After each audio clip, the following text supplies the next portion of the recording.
Hello. In this screencast, I'm going to talk to you about how you can teach your kids how to create an infographic. Now, there are several different websites to use to create infographics. There are two of them that I like especially because they're so easy to use. The first one is this website, Easel. It's easel.ly. The other one is Piktochart. If you've ever used those, you understand that they are very simple to use and very easy to share with other people. Um, an infographic is basically just what it says in its name, a graphic that displays information.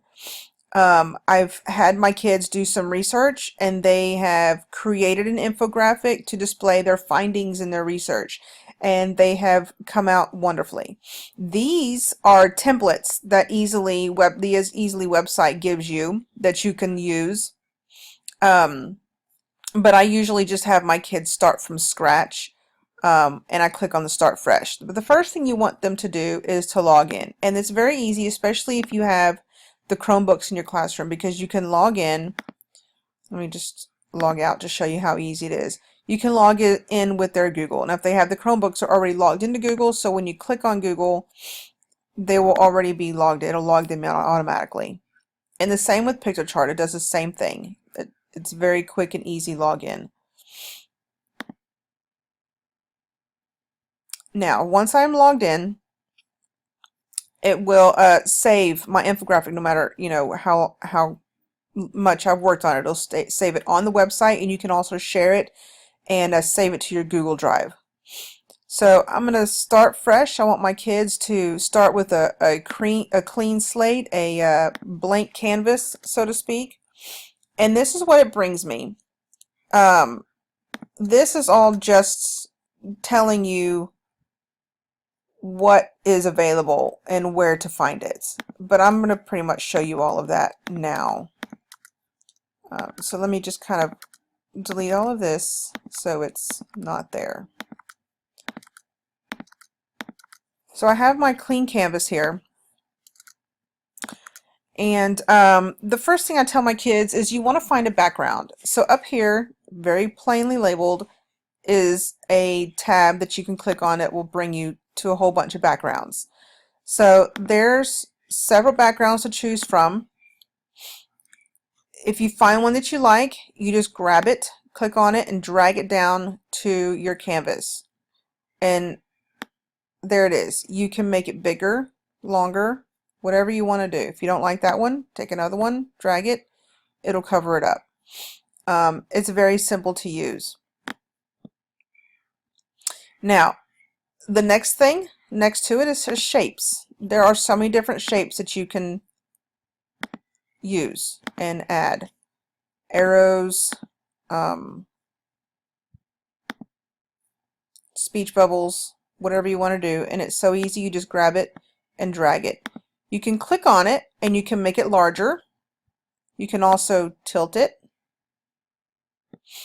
You can also change the color, I believe, of it. Yes, you can.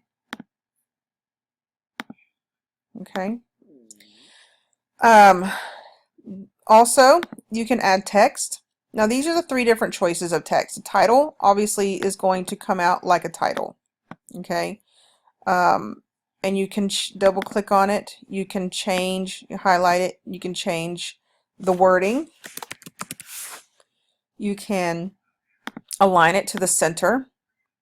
You can change the color of the text. You can make it bold. You can also change your font.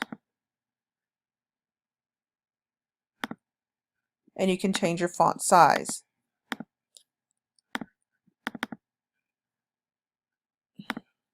You can also grab it and make the square bigger so that your word is bigger.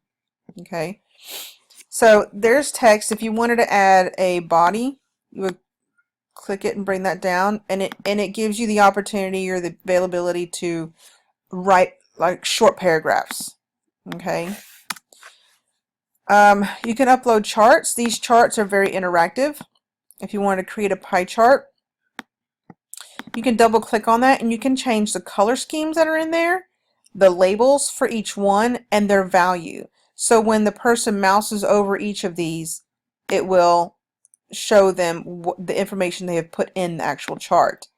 So if you wanted to change the color from red to this orange color, you just click that and you hit update chart and it changed it. If I wanted to change the label inside there, I can change it to,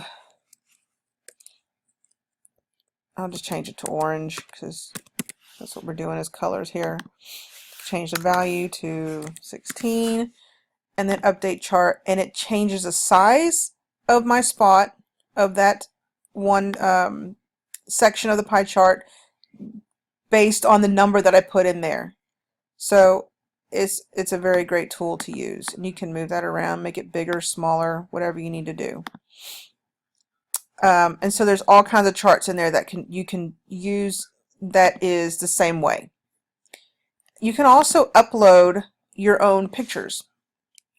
If you want to find a picture on Google Images, say I want to do a picture of, I'm going to do Ellis Island because that is something that my kids have been researching lately. Click Images. And I'm going to save my image.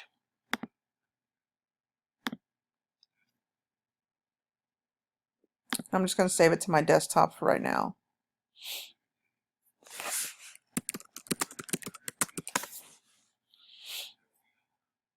And then I go back to Easily and I want to upload that picture. I'm going to click Add Files.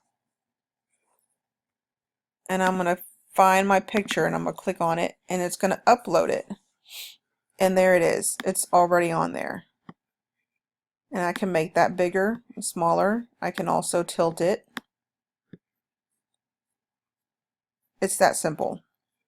I can also add objects, and this is a neat thing. If I choose, I can just mouse over this area right here and I can choose from all of these categories. If I want to add an object based on music, there's all the objects they have that are based on music. There's a category of people. There's all these different objects that are of people. Here's one. I can drag it down. I kind of like that one. He looks like he's having a good time. So you can tilt it whatever you need to do. Maybe you want this guy to be talking so he can be part of your speech bubble. Okay, and you can add text inside your speech bubble.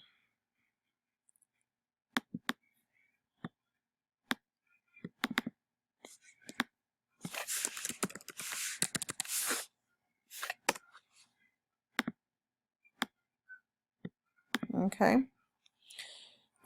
So there it is. There's the gist of it. That's pretty much what I've shown my kiddos. Now, to share it, of course, I want to save it. Make sure you title it.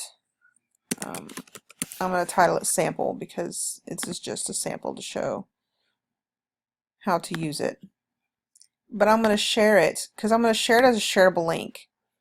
And they give you the link already there. You just copy it. And then you can open up a Google Docs and paste it to that doc.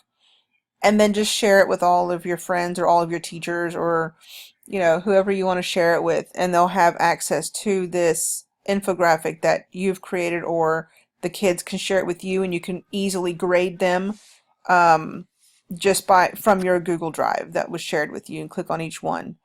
And it's a fairly easy tool to use. So that's pretty much it. That's my presentation. If you have any questions about this, you know, you can email me anytime or you know, shoot me a message and I can come by and help you with it, and show you all any other extra things that they have on there that maybe you aren't aware of. Okay? Have fun.